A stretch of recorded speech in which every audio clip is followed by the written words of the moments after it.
ஆண்டவராகிய இயேசு கிறிஸ்துவின் என் நாமத்தினாலே கொடி வந்திருக்காரு இயேசு நாமத்தை வாழ்த்துகிறேன்.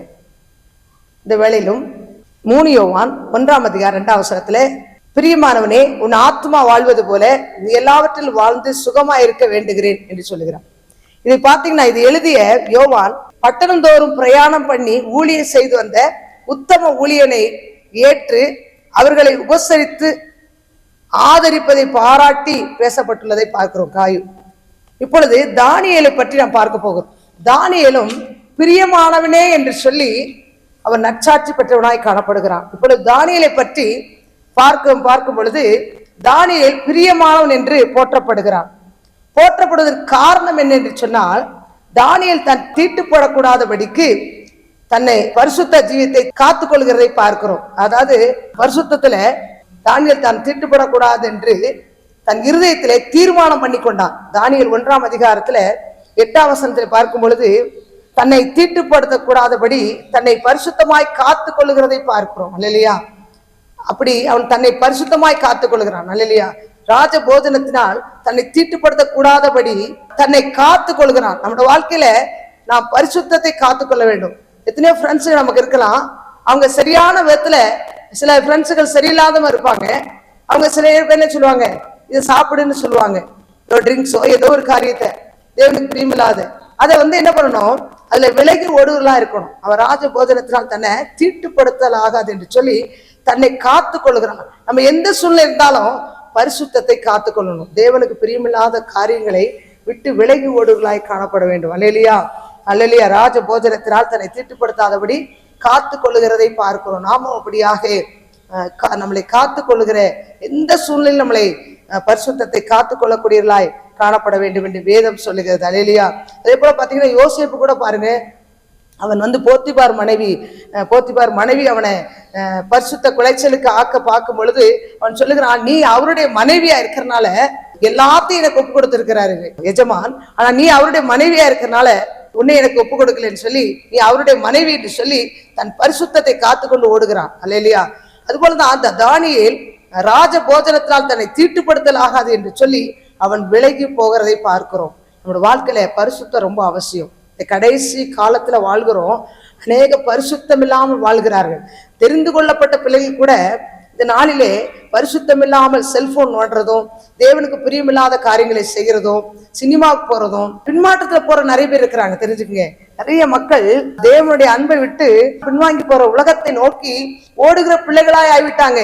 சபைக்கு வருகிறல்ல பாதி பேர் கர்த்தரை தேடுறவங்களா இருக்காங்க. உண்மையாக சில பேர் என்ன செய்யறாங்க, சினிமா, டிராமா, தேவனுக்கு பிரியமில்லாத காரியங்களுக்கு ஓடுறாங்க. சில பேர் ஆலயத்துக்கு வராதபடி ஓடுகிறார்கள். அல்லேலூயா.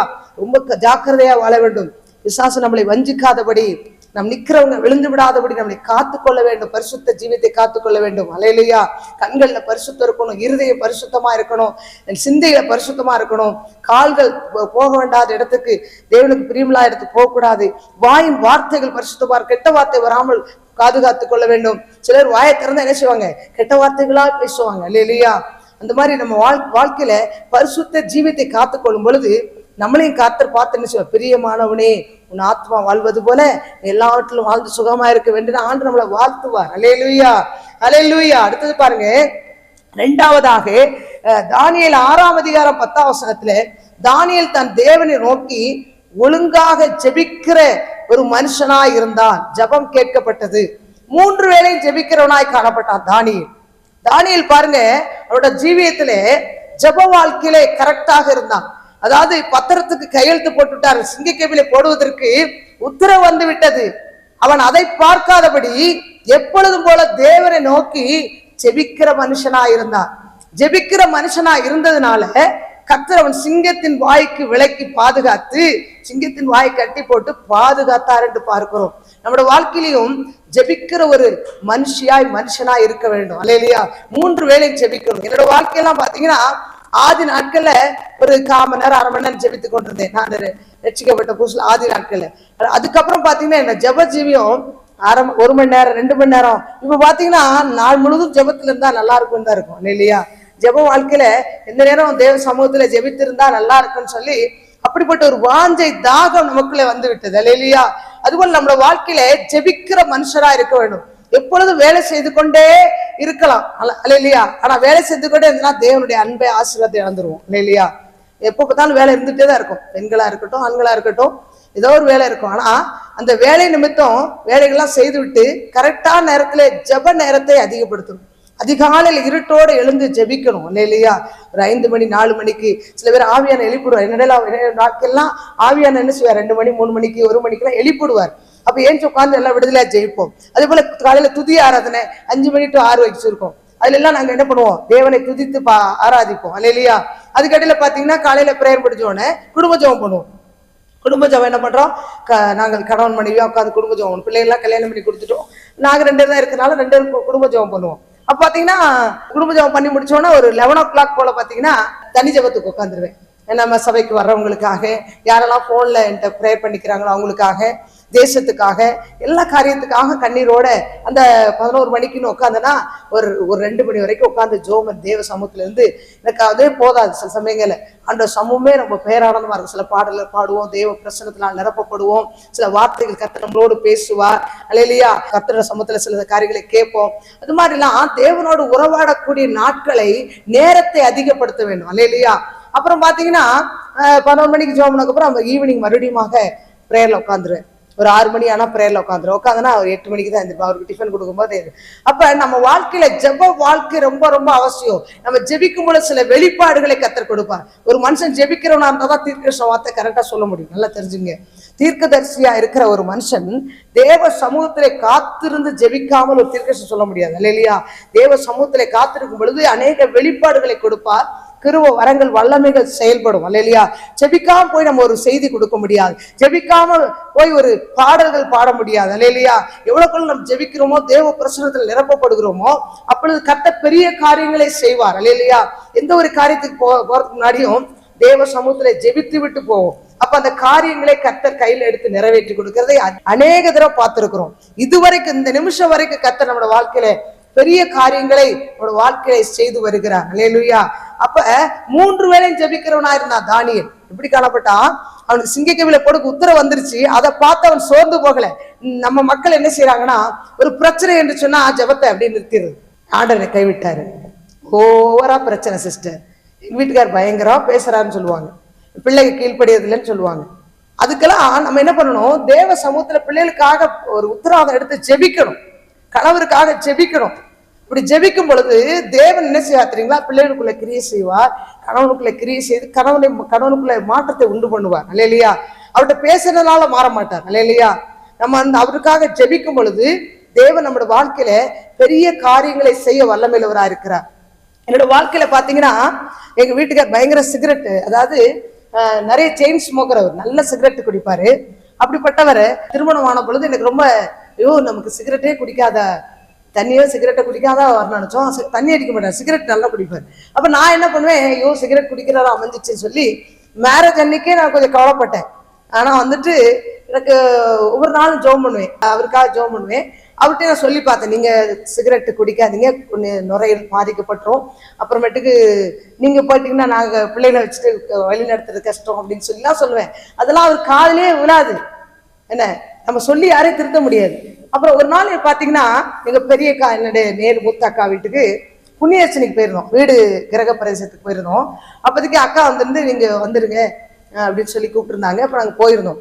போனப்ப நாங்க புது வீட்டுல எல்லாமே வீடெல்லாம் கழுவிட்டு ஆட்களை வச்சு கழுவிட்டு இருந்தாங்க. எங்க அக்காவும் எங்க அக்கா வீட்டுக்காரரும் எங்க வீட்டுக்காரரும் அங்க போயிருந்தாங்க புது வீட்டுல. அப்ப அந்த பழைய வீட்டுல எங்க குடியிருக்கிற அக்கா வீட்டுல, அந்த பழைய வீட்டுல பாத்தீங்கன்னா எல்லாரும் எங்க அம்மா, எங்க வீட்டுல என்னோட பிறந்தவங்க 5 பேர், எங்க 5 பேரு, எங்க அண்ணன் குடும்பம் எல்லாருமே நாங்க அங்க கூடியிருக்கோம். அம்மா அப்பா இருக்காங்க. அப்படி எல்லாம் அப்ப அவங்க எல்லா பிள்ளைகளோட எல்லாம் இருக்கிறோம்.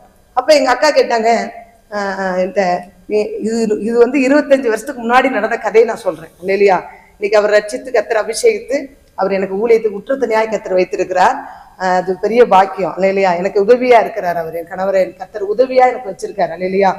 பாத்தீங்கன்னா அவருக்கு புது வீட்டுல இருக்காரு, பழைய வீட்டுல நாங்க இருக்கிறோம். அப்போதைக்கு எங்க பெரியக்கா கேக்குறாங்க, எல்லாருக்கும் ஜெபம் பண்றியே, உங்க வீட்டுக்காரரு இன்னும் சிகரெட் குடிக்கிறாரு, அது எப்படி நீ வந்து மாத்தாம இருக்க? நான் சொன்னேன், நான் ஒன்றும் மாற்ற முடியாது, கர்த்தர்ட்ட நான் வந்து என்ன பண்ணுங்க விண்ணப்பம் படிச்சுட்டு இருக்கேன், கர்த்தர் ஏற்ற வேலை என்ன பண்ணுவாரு, அதை நிறைவேற்றுவார் என்று சொல்லிட்டு அவங்க கேட்டோன்னு எனக்கு மனசுக்குள்ள ஒரு வேதனை தான். ஏன்னா ஒருத்தர் கேட்கும் பொழுது அது வேதனையா தான் இருக்கும். ஆனா நான் ஆண்டரை விட்டு கொடுக்கல. நான் சொன்னேன், எல்லாருக்கும் செய்யறாரு ஆண்டு, எங்க வீட்டுக்காருக்கும் கண்டிப்பா ஒரு அற்புதம் செய்வாருன்னு சொல்லிட்டு ரூம்ல குழந்தைகளை படுக்க வச்சுட்டேன். அப்போதைக்கு குழந்தைலாம் சின்ன பிள்ளை. இப்ப எங்கெல்லாம் பிள்ளைலாம் கல்யாணம் பண்ணி அவங்களுக்கு பிள்ளைங்க இருக்காங்க. நான் பேத்தியெல்லாம் எடுத்துட்டேன், பேரன் பேத்திய. அப்ப எங்க பிள்ளைங்க சின்ன பிள்ளைங்க. அப்போ ரூம்ல படுக்க வச்சுட்டு இவங்க கேட்டாங்களேன்னு சொல்லி எல்லாரும் கூடி நல்லா சிரிச்சு பேசிட்டு இருக்கும்போது இது மாதிரி கேட்டோம்னா எங்க அம்மா என்ன சொன்னாங்க, ரூம்ல நீயே அவங்க சொல்றான்னு கவலைப்படுற, உன்னோட கர்த்தர் இருக்காரு, நீயே நீ அம்மா. நான் மனசுக்குள்ள இருந்தாலும் எங்க அம்மாட்ட சொல்றேன், அதெல்லாம் கவலைப்படல, கர்த்தர் என்னோட இருக்கிறாரு, நான் அதை பத்தி நான் சோர்ந்து போகல அப்படின்னு சொல்லிட்டு சொல்றேன். ஆனா மனசுக்குள்ள வேதனை, ஒரு வலி இருக்கு. ஏன்னா அக்கா கேட்டாங்களே, நம்ம வீட்டுக்காரர் சிகரெட் கடிக்கிறாரு, அவரை கர்த்தர் தொடலையா, ஊழிய சரி கேட்டாங்களே அப்படின்னு சொல்லிட்டு ஒரு வருத்தம் இருந்தாலும் நான் சாம அப்படி உட்காந்துருந்தேன். உடனே எங்க அக்கா கூப்பிட்டாங்க, வாங்க போகலாம், 12 மணிக்கு போய் அங்கே புது வீட்டில் ஜோம் பண்ணலாம் அப்படின்னு சொல்லிட்டு. அத்தானுக்கு ரொம்ப வீசிங்கா இருக்கு, எங்க பெரிய அக்கா வீட்டுக்காருக்கு பயங்கர வீசிங்கா இருக்கு, அடுத்த நாள் புண்ணியர்ச்சிக்கு இருப்பாரான்னு தெரியல சாந்தி, நீ அவருக்காக ஜோம் பண்ணு அப்படின்னா எங்க அக்கா. அப்புறம் சரின்னு சொல்லிட்டு இங்கேருந்து போனோன்னா எங்க அக்கா சொன்னது, அந்த மாடோட இந்த கோமதத்தை தெளிக்கணும்னு சொல்றாங்க, பக்கத்துல இருக்கவங்களாம் புது வீட்டுல தெளிக்கணுங்கிறாங்க, அதை தெளிக்கலாமான்னு எங்கிட்ட கேட்டாங்க. நான் சொன்னேன், அதை தெளிக்கிறதா என்ன எழுதி கூப்பிட்டேன், நான் வந்திருக்க மாட்டேனே அப்படின்னு. இப்போ என்ன செய்யலாம்னு சொன்னேன். அதெல்லாம் தெளிக்கூடாது, அதெல்லாம் கர்த்தரை தான் முன்மா வைக்கணும், அந்த மாதிரி காரியம்லாம் செய்யக்கூடாது, நம்ம கர்த்தரோட பிள்ளைங்கன்னு சொன்னோன்னே சரின்ட்டாங்க எங்க அக்கா. அப்புறமேட்டுக்கு பார்த்தீங்கன்னா இந்த மாடை உள்ள கூட்டிட்டு வரலாம் கேட்டாங்க, அதெல்லாம் வேண்டான்ட்டு அவங்களும் செய்யல. மாடை உள்ள கூட்டிட்டு வரணும், அந்த லட்சுமி உள்ள போகணும் அப்படின்னு சொல்லியிருக்காங்க யாரோ பக்கத்துல. ஆனா அந்த அக்கா கேட்கக்கூடியவங்கள அதை என்கிட்ட கேட்குறாங்க, மாடை உள்ள கொண்டு வரலாமா அப்படின்னு கேட்கும்போது நான் வேண்டான்னு சொன்னோன்னே அவங்க அந்த காரியத்தை செய்யல. அப்புறம் போய் ஜோம் பண்ணும்போது எல்லாம் ரவுண்டு கட்டி நிற்கிறேன். எங்க வீட்டுல 5 பிள்ளைங்க, 5 பிள்ளைகளோட வீட்டுக்காரருங்க, அவங்களோட பிள்ளைங்க எல்லாம் ஒரே கேங்க நடுவில் நின்று ப்ரேயர் பண்றோம். எங்க அக்கா வீட்டுக்காரரு அந்த பக்கம் நிற்கிறாரு, எங்க வீட்டுக்காரர் என் பக்கத்துல நிற்கிறாரு. எங்க அக்கா சொன்ன ஒரு வார்த்தை, அத்தானுக்காக ஜோம் பண்ணு, அவர் வீசிங் அதிகமா இருக்கு, நாளைக்கு புண்ணியரிச்சிக்கு அவர் நல்ல விடுதலையா இருக்கணும் அப்படின்னு சொல்லி நான் கண்ணீரோட எங்க அக்கா வீட்டுக்காருக்காக ஜோம் பண்றேன். ஆண்டவரே அத்தானுக்கு நல்ல சுகத்தை கொடுங்க, அவருக்கு அந்த வீசிங் விடுதலை கொடுங்கன்னு சொல்லி பாரப்பட்டு ஜெபிச்சிட்டு இருக்கிற பாருங்க. ஜெபிச்சிட்டு இருக்க எங்க வீட்டுக்கார் மேல ஒரு பிரகாசமான ஒளி அவர் மேல சரீரத்துல இறங்கி அந்த பாக்கெட்ல வச்சிருந்த 5 கோல்டு ஃபில்டரும் அவருக்கு அது அருவருப்பாயிருச்சு. அருவருப்பானோடனே அவர் அந்த நேரம் சொல்லலை. நான் எனக்கு பழைய வீட்டுல எங்க அக்கா என்னை கேட்டது எங்க வீட்டுக்காரு தெரியாது, நான் அவர்கிட்டையும் சொல்லலை. சொன்னா அவருக்கு யாருமே சொல்லி திருத்த முடியாது. அதனால நானும் மனசுக்குள்ள வச்சு பேசாம இருந்துட்டேன். இவருக்கு அந்த கோல்டு ஃபில்டர் வெறுப்பாயிடுச்சு. உடனே இவரை வச்சுட்டு அந்த கோல்டு ஃபில்டரை வச்சுட்டு நம்ம மனைவிட்ட சொல்லிட்டு தான் அதை உடச்சு போடணும்னு சொல்லி எங்க வீட்டுக்காரர் என்ன பண்ணாரு, அதை புண்ணியரிசிலாம் முடிஞ்சோடனே என்னை மாடி கூப்பிட்டாரு. நான் சொன்னேன், ஏன்ப்பா அங்கே போகணும், அங்கெல்லாம் ஒரு வேஸ்ட் திங்ஸ் தான் வச்சுருப்பாங்க மொட்டை மாடியில், அங்கே இதுக்கு இல்லை வா உனக்கு ஒன்று சொல்லணும்னாரு. சரின்னு நான் அங்கே போனோன்னே அந்த கோல்டு ஃபில்டர் எடுத்து என் முன்னாடி உடைச்சாரு. நான் சொன்னேன், என்னப்பாச்சு உங்களுக்கு அப்படின்னு. உங்கள் அக்கா வீட்டுக்காருக்கு ஜோம் பண்ணல, இப்போ என் மேலே ஒரு ஒளி, பிரகாசமான ஒளி மேலே இறங்குச்சு, இறங்கினோன்னு அந்த கோல்டு ஃபில்டர் எனக்கு அருவருப்பாயிடுச்சு அப்படின்னாரு. பாருங்க, கர்த்தர் பாருங்க, எந்த ஒரு பிள்ளைகளையும் கர்த்தர் வெட்கப்படுத்துகிற தேவன் அல்ல. நான் தேவனை நோக்கி ஜெபிக்கிற மனுஷியாய் காணப்படுகிறேன். ஒவ்வொரு நாளும் ஆண்டர் நோக்கி துதிக்கிறேன். அதனால ஆண்டர் என்ன பண்ணாருன்னா, எங்க அக்கா அந்த பழைய வீட்டுல கேட்ட வார்த்தைய கர்த்தர் கேட்டு என்ன என் பிள்ளைய நான் அதே ஃபங்க்ஷன்ல கௌரவப்படுத்துவேன் என்று சொல்லி ஆண்டவர் என்னை கௌரவப்படுத்தினார். எங்க அம்மா சொன்னாங்க, இன்னைக்கு என்னை நினைச்சனா ஆனந்த கண்ணீர் தான் வடிக்கிறேன். ஆண்டவர் செய்த நன்மைகளாங்க கொஞ்சம் இல்லை, என் வாழ்க்கையில ஊழிய பாதையில நிறைய அற்புதங்களை ஆண்டவர் செய்திருக்கிறேன். அப்ப எங்க அம்மா சொன்னாங்க, அவளோட இருக்கிற கர்த்தர் பெரியவர் பாரு, அவளை வெட்கப்படுத்தலைன்னு சொல்லி எல்லாரும் புண்ணியரிச்சு சாப்பிட்டு போனாங்க. நாங்கெல்லாம் எங்களுடைய குடும்பமெல்லாம், எங்க அக்கா தங்கச்சி எல்லாரும், எங்க அம்மா அப்பா எல்லாரும் சேர்ந்து சாப்பிட உட்காந்தோம். அப்போதைக்கு எங்க அம்மா சொன்னாங்க, பாரு வெட்கப்படுத்தலை ஆண்டவர், அவளை கர்த்தர் கௌரவப்படுத்தினாருன்னு சொன்னாங்க. எதனாலனா, நான் எப்பொழுதும் தேவ சமூகத்தை அதிகமாக நாடுவேன். பெருமைக்காய் சொல்லலை, கர்த்தருடைய நான் மகிமைக்காய் சொல்லுகிறேன். அப்படியா தேவ சமூகம் எனக்கு அவ்வளோ ஆனந்தமா இருக்கும். அவருடைய சமூகத்துல தேடி ஜெபிக்கிற ஒரு மனுஷியா இருந்தேன். கர்த்தர் என்னுடைய பாரத்தை அறிந்து இப்படி ஒருத்தர் சொல்லிவிட்டார்கள் என் மகளை என்று சொல்லி கர்த்தர் கரிசனை உள்ளவராய் இறங்கி என் கணவனை தொட்டு விடுதலை கொடுத்தாரு. இன்றைக்கு பாத்தீங்கன்னா அவரு யாராவது சிகரெட்டு குடிச்சுட்டு போனா, இவெல்லாம் மனுஷனா, இந்த ஒரு நாத்தமான ஒரு சிகரெட்டை குடிக்கிறான். அப்ப நான் சொன்னேன், எங்க இதுல தானப்பா இருந்தீங்கன்னு சொன்னா, ஐயோ நான் எப்படி குடிச்சனே தெரியல, இந்த அசுத்தமான காரியத்தை குடிக்கிறானேன்னு சொல்லி அவர் என்ன பண்ணார் தெரியுங்களா, அப்படியா அருவருப்பார் இல்லையா. எதுக்கு சொல்லுகிறேன்னா, ஒரு ஜெபம் நம்மளோட வாழ்க்கையில பெரிய காரியங்களை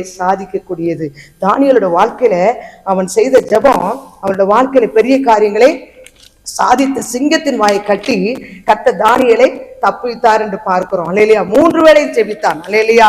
எப்பொழுதும் போல ஜெபித்தான். சோதனை வரும்பொழுது ஜெபிக்காம விட்டுறவே கூடாது. சோதனை வரும்போது என்ன செய்யணும்?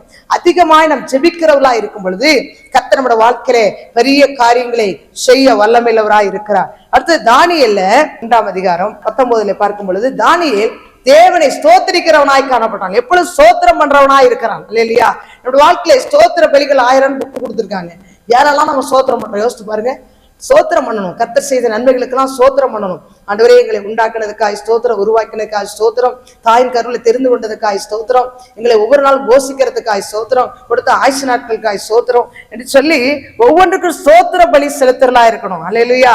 அப்படி ஸ்தோத்திரம் பண்ணும் பொழுது கர்த்தர் மகிமைப்படுவார். சோத்திர பலியிடுகிறவன் என்னை மகிமைப்படுத்துகிறான் வேதம் சொல்லு. தானியேல் சோத்திரம் பண்ணுகிறவனாய் காணப்படுகிறான். இல்லையா? தானியேல் 2ஆம் அதிகாரம் 19 பார்க்கும் பொழுது அவன் சோத்திரம் பண்ணுகிறவனாய் காணப்படுகிறான் வேதத்திலே பார்க்கிறோம். அடுத்தது தானியேல் 9ஆம் அதிகாரம் 2ஆம் வசனத்துல 2 பார்க்கும் பொழுது அவன் பாருங்க, தானியேல் திருவசனங்களை ஆராய்ச்சி செய்கிறவனாய் காணப்படான். வசனத்தை அவன் என்ன செய்யறான்?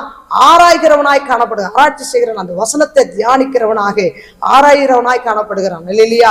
நம்ம வசனத்தை தியானிக்கிறோம், ஆராய்ந்து பார்க்க வேண்டும். வசனத்தை ஆராய்ந்து பார்க்கிறவளாய் காணப்படும். ஏதோ மேலோட்டம் வாசித்து போக கூடாது. அது கருத்துக்கள் உட்கருத்தை அறிந்து படிக்கிறவளாய் காணப்பட வேண்டும். அல்லேலூயா. ஆராய்ச்சி செய்யறவளாய் காணப்பட வேண்டும். அடுத்தது பாருங்க, தானியேல் 9ஆம் அதிகாரம் 3ஆம் வசனம் 4ஆம் வசனத்தை பார்க்கும் பொழுது தானியேல் உபவாசம் பண்ணுகிறவனாய் இருக்கிறான். உபவாசம் பண்ணி ஜெபிக்கிறவனா இருக்கான். தானியேல் என்ன செய்யறான்?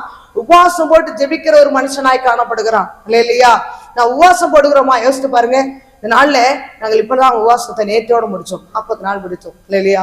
இவ்வளவு மகிமையா ஆசீர்வாதமா இருந்தது. இல்லையா? அநேக குடும்பங்களே கர்த்தர் விடுதலை கொடுத்திருக்கிறார். இல்லையா? உபவாசத்தினாலதான் ஜாதி பிசாசானவன் விலகி போவான் என்று வேதம் சொல்லி. சில பேர் உபவாசமே போட மாட்டாங்க, சரீரம் பலவீனப்பட்டு போயிடும் உபவாசம் போட்டா அப்படின்னு சொல்லி நல்ல 3 வேளையும் சாப்பிடுவாங்க. அப்படி இல்லை. கர்த்தருக்கு கர்த்தர் சொன்னார்னா, கர்த்தர் சொன்னாலும் நாங்க உபவாசம் போடுவோம். கர்த்தர் சொன்னார்னா உடனே 40 நாள் போடணும், 21 நாள் போடணும், சபையார போட்டுருவோம். அப்ப கர்த்தர் நமக்கு சொல்லும் பொழுது உபவாசம் போட்டு ஜெபிக்கும் பொழுது பெரிய விடுதலையை ஜெயத்தை நாம் சுதந்திரிக்க முடியும். இல்லையா? தானியேல் உபவாசித்து ஜெபிக்கிறவனாய் காணப்படுகிறான். அடுத்தது தானியேல் 6ஆம் அதிகாரம் 3ஆம் வசனத்திலே தானியேலுக்குள் விசேஷித்த ஆவி இருந்தது. பரிசுத்த ஆவியானவர் அவனோடு இருந்தார். தானியேலுக்குள்ள விசேஷித்த ஆவி, பரிசுத்த ஆவியை பெற்றவனாய் காணப்படுகிறான். அல்லேலூயா. அல்லேலூயா. அடுத்தது பாருங்க, நமக்குள்ள அந்த பரிசுத்தாவி நிறைவை கேட்டு பெற்றுக்கொள்ளணும். பரிசுத்தாவி ரொம்ப முக்கியம். நம்ம சொத்து சோகத்தை காட்டிலும் நம்ம பரிசுத்தாவி கேட்கணும். ஏன்னா வேதம் சொல்லுகிற ஜலத்தினாலும் ஆவியினாலும் பிறவாவிட்டால் தேவனுடைய ராஜ்யத்திலே பிரவேசிப்பதில்லை என்று சொல்லுகிறார். ஜலத்தினாலும் பிறக்கணும், ஆவியினாலும் பிறக்கக்கூடிய ஒரு அனுபவத்துல இருக்கணும். அப்பதான் தேவனுடைய ராஜ்யத்திலே, பரலோக ராஜ்யத்திலே பிரவேசிக்க முடியும். அல்லேலூயா. அதனால கேட்டுப்பட்டு ஞானஸ்நானம் ஞானஸ்நானம் எடுத்துக்கொள்ளுங்க சீக்கிரமா. கர்த்தரோட வருகை மிக மிக சமீபம். காலம் தாழ்த்தாதீங்க. கர்த்தரோட வருகையில நாம் அவர் எடுத்துக்கொள்ளப்பட வேண்டும் என்று சொன்னால் ஞானஸ்நானம் எடுத்திருக்கணும், தேவனுடைய ரத்தத்தினால் கழுவப்பட்டிருக்கணும், பரிசுத்தாவின் அபிஷேகத்தை பெற்றிருக்கணும். வேதம் சொல்லுகிறது, ஜலத்தினாலும் ஆவியினாலும் பிறவாவிட்டால் தேவனுடைய ராஜ்யத்திலே பிரவேசிப்பது என்று வேதம் சொல்லுகிறது. அதனால ஞானஸ்நானம் எடுக்காதவங்க திருதுமா ஞானஸ்நானம் எடுங்க, பரிசுத்தாவை கேட்டு பெற்றுக்கொள்ளுங்க. அது ரொம்ப நம்ம வாழ்க்கையை ஆசீர்வாதமாய் கொண்டு செல்லக்கூடியதா இருக்குது. பரிசுத்தாவி உங்களிடத்தில் வரும்பொழுது நீங்கள் பலனடைந்து யூதா எருசலேமில சாட்சியா இருப்பீங்கன்னு சொல்லியிருக்கிறார். அப்ப பலன் அடைவோம். இல்லையா? ஆவியான சகல சத்தியத்துக்கும் நம்மளை வழி நடத்துவார், நம்மளை கைட் பண்ணுவார். நல்ல பரிசுத்தாவை நம்மளை என்ன பண்ணுவாரு? கைட் பண்ணுகிற ஒரு தகப்பனாய் நமக்கு முன்பாக சென்று இதை செய், இதை செய்யாத என்று சொல்லி கண்டித்து உணர்த்துவார். பாவத்தை கண்டித்து உணர்த்துவார். நீதி கண்டித்து, பாவத்தை நீதி குறித்து என்ன பண்ணுவார்? கண்டித்து உணர்த்துகிற தகப்பனாய் கடந்த ஒரு ஆவியானவர். அல்லேலூயா. ஆவியானவர் எங்குண்டோ அங்கு விடுதலை உண்டு. ஆவியானவர் இருக்கிற இடத்துல என்ன உண்டோ? வியாதி சுகமாகும், பலவீனங்கள் மாறும், போராட்டங்கள் மாறும், சமாதானம் உண்டாகும். இல்லையா? ஆவி நிறைஞ்சு ஜெபிக்கும்போது சில வார்த்தைகளை ஆண்டவர் கொடுத்து என்ன செய்வார்? ஒரு ஆற்றி தேற்றுகிறவரை கடந்து வருவார். இல்லையா? அதனால அபிஷேகம் ரொம்ப முக்கியம். விசேஷித்த அபிஷேகத்தை பெற்றிருந்தான் என்று தானியேல் பார்க்கிறோம். அடுத்தது பாருங்க, 6ஆம் அதிகாரம் 4ஆம் வசனத்துல தானியேல் உண்மையுள்ளவனா இருந்தான். இல்லையா? தானியேல் எப்படிப்பட்டவனா இருந்தான்? உண்மையுள்ள மனுஷன் பரிபூர்ண ஆசீர்வாதத்தை பெறுவான். நம்மளோட வாழ்க்கையில உண்மையுள்ளவர்களா இருக்க வேணும். இல்லையா? நம்ம எப்படி இருக்கணும்? உண்மையுள்ள மனுஷன். 6ஆம் அதிகாரத்துல 4:22-23 பாத்தீங்கன்னா அவன் எப்படி காணப்பட்டான்னா உண்மையுள்ள மனுஷனாய் காணப்படுகிறான். இல்லையா? 6ஆம் அதிகாரம் 4ஆம் வசனத்துல அவன் உண்மையுள்ளவனாய். எதுல எல்லாம் நம்ம உண்மையா இருக்கோம் யோசிச்சு பாருங்க. ஊழியருக்கு உண்மையா இருக்குமா? குடும்பத்துல கணவனுக்கு உண்மையா இருக்கிறோமா? என்ன பிள்ளைகளுக்கு உண்மையா இருக்குமா? என்ன மனைவி கணவன் உண்மையா இருக்காங்களா? அதெல்லாம் நம்ம பார்க்கணும். அதெல்லாம் உண்மையா இருந்தாதான் ஆண்டவர் என்ன செய்வார்? நம்மளை ஆசீர்வதிக்க முடியும். இல்லையா? கையின் பிரயாசங்களை உண்மையா இருக்குமா? ஒரு சம்பளம் வாங்கிட்டு இவ்வளவுதான் சம்பளம் வாங்க போய் சொல்றவங்களா எத்தனை பேர் இருக்கிறாங்க இல்லையா? அப்படி இருக்கக்கூடாது. நம்மளோட வாழ்க்கையில உண்மையுள்ள மனுஷனா இருக்கணும். அதை கர்த்தர் விரும்புகிறார். இந்த தானியேலுக்குள்ள உண்மையுள்ள மனுஷனா இருந்தான். அதனாலதான் ஆண்டவர் சொல்றார், உண்மையுள்ள மனுஷன் பரிபூரண ஆசீர்வாதத்தை பெறுவான் என்று வேதம் சொல்லுகிறது. அல்லேலூயா, அல்லேலூயா. அப்ப நம்ம உண்மையுள்ள மனுஷனா இருக்கும் பொழுது கர்த்தர் பரிபூரண ஆசீர்வாதத்தை கொடுப்பா. இந்த ஆலயம் கட்டுறதுக்கு பாத்தீங்கன்னா கட்டணம் இடம் வாங்கிட்டோம். கட்டும் போது பாத்தீங்கன்னா வெறும் 20,000 தான் இருந்தது கையில, ஒரே 20,000 தான் இருந்தது. அப்பொழுது ஒரு சகோதரி அவங்க சொல்றாங்க, நான் எங்க வீட்டுல இருந்து எங்க மாமியார் நிறைய நகை வச்சிருக்காங்க, ஒரு நகையை என்ன பண்ணுறேன், ஒரு கொத்து கொண்டு வந்து என்ன பண்ணுகிறேன் உங்கள்கிட்ட கொடுக்குறேன், நீங்க இந்த ஆலயத்தை கட்டிருங்க சிஸ்டர் அப்படின்னா. நான் சொன்னேன், இந்த மாதிரி காரியம்லாம் நான் வாங்க மாட்டேன், நீங்க அதுல வந்து ஒண்ணு கூட கொண்டு வந்து எனக்கு கொடுக்க கூடாது, நான் அதை வாங்க மாட்டேன் சிஸ்டர், கர்த்தர் வர மாட்டார், பிசாசு தான் வருவான் அப்படின்னு. என்ன சிஸ்டர் இப்படி சொல்லிருங்க, பொழைக்க தெரியாத ஊழியக்காரங்களா இருக்கீங்க அப்படின்னா. நான் சொன்னேன், ஆண்டவர் உண்மையாய் தான் விரும்புறாரு.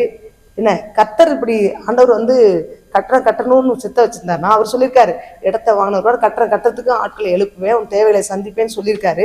நான் டொனேஷன் புக் கூட அடிக்கல, கர்த்தர் செய்வார் சிஸ்டர் அப்படின்னு. அப்படிங்களா, அப்ப நான் எடுக்கக்கூடாதுன்றீங்களா அப்படின்னா. ஆமா எடுக்கக்கூடாது.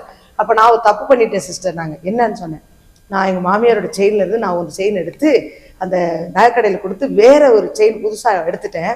அந்த பழைய செயினை போட்டா மாமியாருக்கு தெரிஞ்சிடும் சொல்லி நான் ஒரு புது செயினை கடையில போட்டு வாங்கியிருக்கேன், அது தப்பான்னு கேட்டேன். நான் சொன்னேன், அது மகா தப்பு சிஸ்டர், அது கர்த்தர் பாக்குறாரு. அந்த அம்மா பார்க்கல, அவங்க வயசானவங்கன்றீங்க, அவங்க பார்க்கல. ஆனா உங்களே கர்த்தர் என்ன பண்ணுகிறார், நீங்க செய்யற காரியங்களே பார்த்து கொண்டிருக்கிறார். கர்த்தருடைய கண்கள் பூமி எங்கும் உலாவி கொண்டிருக்குன்னு சொல்றாரு சிஸ்டர். அப்ப நீங்க அதை எடுத்தது தப்பு அப்படின்னு. சிஸ்டர் நீங்க என்ன சொல்றீங்க, எனக்கு மனசு பாரமா இருக்கு அப்படின்னு சொல்லி அழுதாங்க.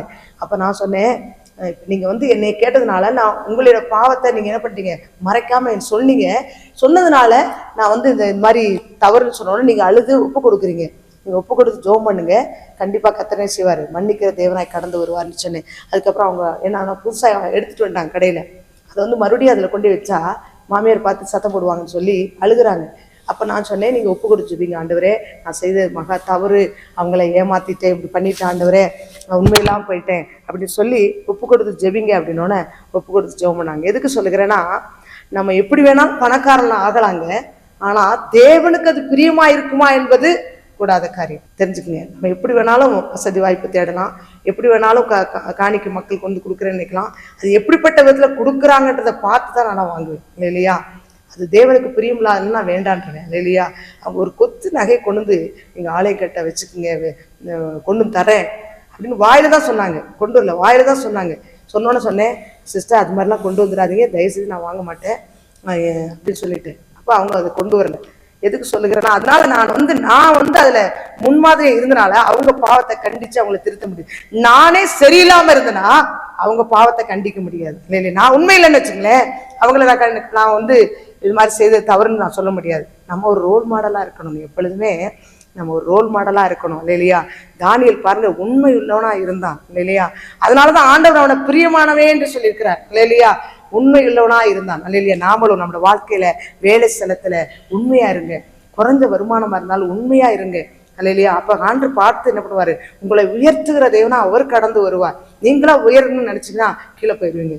நீங்களா ஒரு மாம்சத்துல நம்ம சாமர்த்தியத்துல பண்ணிடலாம் அப்படின்னு சொல்லி நீங்க பொய் பித்தலாட்ட பொலி நம்ம சம்பாதிப்போம், அது பண்ணுவோம் இது பண்ணும் நினைச்சு செஞ்சீங்கன்னா அது ஆசீர்வாதமா இருக்காது. உங்க வாழ்க்கை பிளஸ்ஸிங்காவே இருக்காது, கண்ணீராவே போயிடும் இல்லையா.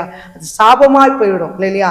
ஆனா தானியேல் எப்படி இருந்தா, உண்மை உள்ள மனுஷனாய் காணப்படுகிறான் என்று வேதத்திலே பார்க்கிறோம். அடுத்தது பாருங்க, தானியேல் 9ஆம் அதிகாரம் 23ஆம் வசனத்துல பார்க்கும் பொழுது, நீ மிகவும் பிரியமானவன் ஆதலால் நீ வேண்டிக் கொள்ள தொடங்கின பொழுது கட்டளை வெளிப்பட்டது, நான் அதை அறிவிக்க வந்தேன், அறிவிக்க வந்தேன்.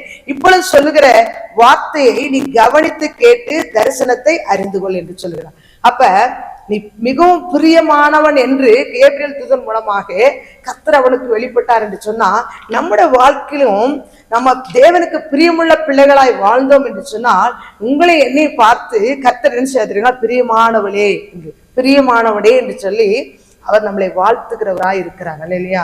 அதனால குடும்பம் வரைக்கும் நம்ம தானியேலை போல முதல்ல பார்த்தீங்கன்னா, அவன் வந்து ராஜ போஜனத்தினால் தன்னை பரிசுத்த குலைச்சலாக்காதபடி காத்து கொண்டான் இல்லையா. பரிசுத்தமாய் ஜீவித்தான். அடுத்ததாக தானியேல் ஒழுங்காக 3 வேளையும் ஜெபிக்கிறவனா. சூழ்நிலையை பார்க்கல. நீங்க இந்த நாள்ல சூழ்நிலை பார்த்தீங்கன்னா ஜெபமே வராதுங்க. ஒவ்வொரு வாழ்க்கையிலையும் அநேக பிரச்சனைகள் இருந்து கொண்டே இருக்கும். இந்த உலகத்துல நம்ம இருக்கிற வரைக்கும் பிரச்சனைகள் இருந்து கொண்டேதான் இருக்கும். அதை பார்த்து கொண்டே அப்படியே ஸ்தம்பித்து போயிருந்தீங்கன்னா பிசாசு என்ன பண்ணுவான்? மேற்கொள்ள வந்துடுவான். அவிசுவாசத்தை கொண்டு வருவான். வீட்டுல குழப்பத்தை கொண்டு வந்துருவான். அநேக வாரத்தை கொண்டு போட்டுருவான். இல்லையா? எல்லா சூழ்நிலை அப்படி போய் விழுந்துரும். நாம விசுவாசத்தை விட்டுறக்கூடாது. எல்லா சூழ்நிலை இருந்தாலும் அந்த சூழ்நிலை மத்தியில கர்த்தர் மையப்படுவார். வாழ்க்கையில அநேக நெருக்கங்கள் போராட்டங்கள் வந்த நாட்கள்லாம் தேவ சமூகத்தை தேடி தேடிதான் அது எனக்கு பேரானந்தமா இருந்தது. இல்லையா? மூன்றாவதாக ஸ்தோத்திரிங்க. தேவனை எப்பொழுது என்ன பண்ணுங்க?